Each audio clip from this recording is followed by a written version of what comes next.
વડોદરા શહેર કોંગ્રેસ દ્વારા નવીન કલેક્ટર કચેરી ખાતે પૂરગ્રસ્ત વિસ્તારોમાં આજ દિન સુધી ઘણા સમયથી લોકોને સરકારી આર્થિક સહાય મળી નથી તે બાબતે વડોદરાના કલેક્ટરને રજૂઆત કરવામાં આવી હતી અને સાથે સયાજગંજ વિધાનસભામાં પરશુરામ ભઠ્ઠામાં આવેલું નટરાજ ટાઉનશીપમાં જે વ્યક્તિએ જીવ ગુમાવ્યો છે અને પૂરમાં જેને પણ પોતાના જીવ ગુમાવ્યા છે તેવા વ્યક્તિને 25 લાખ રૂપિયા મળવા જોઈએ અને જે પૂરગ્રસ્તોને આર્થિક સહાય નથી મળી તેને આર્થિક સહાય મળવી જોઈએ તેવા અનેક મુદ્દાઓને ધ્યાનમાં લઈને આજે નવીન કલેક્ટર કચેરી ખાતે RS પ્રજાપતિ સાહેબને રજૂઆત કરવામાં આવી હતી અને સાથે અલ્ટિમેટ આપવામાં આવ્યું છે કે 3 દિવસમાં આ રજૂઆતે ધ્યાને લઈને કાર્યવાહી કરવામાં નહીં આવે તો વડોદરા શહેર કોંગ્રેસ દ્વારા ઉગ્રમાં ઉગ્ર વિરોધ પ્રદર્શન કરવામાં આવશે અને તેની જવાબદારી કલેક્ટરની રહેશે તેવું વડોદરા શહેર કોંગ્રેસ પ્રમુખ ઋત્વિજ જોશીએ મીડિયા સમક્ષ જણાવ્યું હતું અને સાથે વિપક્ષના નેતા ચંદ્રકાંત ભથ્થુએ પણ ઉગ્રમાં ઉગ્ર વિરોધ દર્શાવ્યો હતો અને મીડિયા સમક્ષ જણાવ્યું હતું અમે તો આ વડોદરા શહેરમાં લગભગ એરિયા બાકી છે 30-40% થયું હશે ને એ બી લોકોના ઘરે પૈસા નથી પહોંચ્યા. સવાલ એ છે કે કલેક્ટરશ્રીએ એવું કીધેલું કે 4-5 દિવસમાં થઈ જશે અને સરકારી જગાને કોઈએ દબાણ કર્યું હશે તો મહિનામાં હું તોડી નાખીશ. આજે મહિનાની ઉપર થઈ ગયું છે અને ખાસ કરીને અમે આવ્યા હતા કે માધુરી કરીને દીકરી છે નટરાજ ટાઉનશીપમાં રહે છે એ 3 દિવસ સુધી પાણી ભરાઈ રહ્યું, એનો પતિ નીચે નહીં ઉતરી શક્યો, દવાઈ નહીં મળી અને માણસ ઓફ થઈ ગયો. કાયદાનો અભાવ, કાયદાનું જ્ઞાન નહીં એટલે અંતિમ વિધિ કરી દીધી. પણ ટીવીમાં આવ્યા પછી પ્રાઇવેટ સંસ્થાઓ એને પૈસા આપ્યા પણ સરકારમાં બેઠેલા સરકારે જે કરવું જોઈએ, કાળજી રાખવી જોઈએ ત્યાં હજુ સુધી લોકો પહોંચ્યા નથી.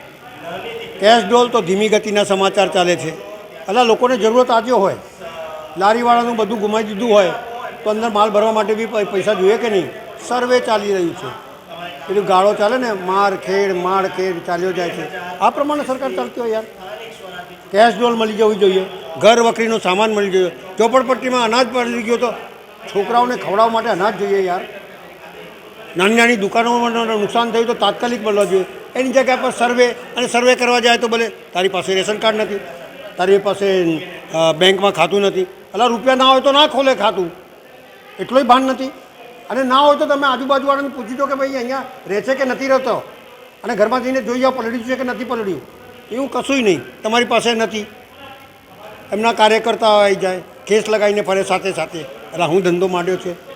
લોકોથી સરકાર બનતી હોય, સરકારથી લોકો નથી બનતા. અને કોઈ પણ સરકાર હોય લોકોની હોય, પાર્ટીઓની ના હોય. એટલે લોકોની કાળજી રાખવાની તમારી ફરજ છે. અને લોકોનો માટે જો સરકાર અધિકારીઓ નિમતા હોય ત્યારે અધિકારીઓ એમના ત્યાં પહોંચવા જોઈએ અને એમને જે સહાય મળતી હોય સરકારમાંથી તાત્કાલિક રિલીઝ કરવી જોઈએ એવું મારું સ્પષ્ટ માનવું છે. વડોદરા શહેરના ભ્રષ્ટ શાસકો, ભ્રષ્ટ બીજેપીના નેતાઓના પાપે વડોદરા પાણીમાં ડૂબ્યું. એક વખત નહીં, 2 વખત નહીં, 3 વખત આ વડોદરા શહેરના લોકોના ઘરોમાં, દુકાનોમાં પાણી આવ્યા, લોકોને આર્થિક નુકસાન થયા છે. આ કલેક્ટર ઓફિસથી જે આર્થિક સહાયના નામે, જે સર્વેના નામે જે ભ્રષ્ટાચાર થઈ રહ્યો છે, ભ્રષ્ટાચાર એટલા માટે કહું છું કે આજે પણ વડોદરા શહેરના 50% વિસ્તાર એવો છે કે જ્યાં સર્વે થયો નથી, જ્યાં આર્થિક સહાય નથી પહોંચી. ખોડિયારનગર 4 રસ્તા, Varasiya ring road, Mujamvada, Akota, Natraj township, Karelibaug, Anandnagar, Vadodara શહેરનો સમા, હરણી, મુજમવડા, દંતેશ્વર, તરસાલી, બધા બહુ વિસ્તાર, 50% વિસ્તાર એવા છે. આ વડોદરાના કલેક્ટર જે ચૂંટણીના મેઇન સર્વોચ્ચ કે અધિકારી કહેવાય, જ્યારે ઇલેક્શન આવે છે ત્યારે કલેક્ટર તમે વડોદરાના બધા મતદારોના ઘરે વોટર સ્લીપ પહોંચાડો છો, બધાનો ડેટા છે. તો લોકોના ઘરોમાં પાણી ગયા તો પૈસા કેમ નથી પહોંચાડતા? ત્યારે એવું કહે છે કે અમારી પાસે ટીમ નથી. અને આ કલેક્ટરના અંડરમાં જે 4 મામલતદાર આવે એમાં જે ઉત્તર, દક્ષિણ અને પશ્ચિમના જે મામલતદાર છે એ પ્રજાનો નહીં, અમારો ફોન નથી ઉપાડતા, કારણ કે એમની પાસે ટીમ નથી, સ્ટાફ નથી. તો મુખ્યમંત્રી અને આ ગુજરાતના ગૃહમંત્રી, તમે જે મોટી મોટી વાતો કરો છો, ભાષણ આપો છો કે અમે આટલા રૂપિયા મોકલ્યા, તો આ કરોડો રૂપિયા કઈ ગયા? શું એમાં ભ્રષ્ટાચાર થયો છે? લોકોના ખિસ્સામાં ગયા છે આ પૈસા? પ્રજા સુધી તો પૈસા પહોંચ્યા નથી, તો એ પૈસા પહોંચ્યા કઈ? લોકોના ખિસ્સામાં ગયા. અને આ વડોદરાના કલેક્ટર, આ બધા અધિકારીઓને ભ્રષ્ટ શાસક હોય તો ઢાંકણીમાં પાણી લઈને ડૂબી મારો. જે યુવાન દીકરાએ જીવ ગુમાવ્યો નટરાજ ટાઉનશીપમાં, મનોજ પાટીલ કરીને, અને એમના ઘરનો કમાઉ દીકરો જેને આ પાણીના પૂરમાં જીવ ગુમાવ્યો, એના પરિવારને આજે રજૂઆત કરવા આવવું પડે છે. શરમ આવી જોઈએ આ લોકોને. આર્થિક સહાય અમે કોંગ્રેસ પાર્ટીએ માંગણી કરી હતી. આપ સૌ સાક્ષી છો કે 25 લાખ રૂપિયા જે લોકોએ જીવ ગુમાવ્યો છે એમના ઘરમાં પૈસા આપવા જોઈએ, 1 રૂપિયો નથી પહોંચ્યો અને જોવા નથી ગયા. એટલા જાડી જામડીના છે કે માનવતા પણ ભૂલી ગયા. શરમ નથી આવતી આ લોકોને. પોતે તો એર કન્ડિશન કેબિનો વેડીને સરકારનો પગાર ખાય છે, આ પ્રજા વેરો ભરે છે ત્યારે આ બધાને પગાર મળે છે.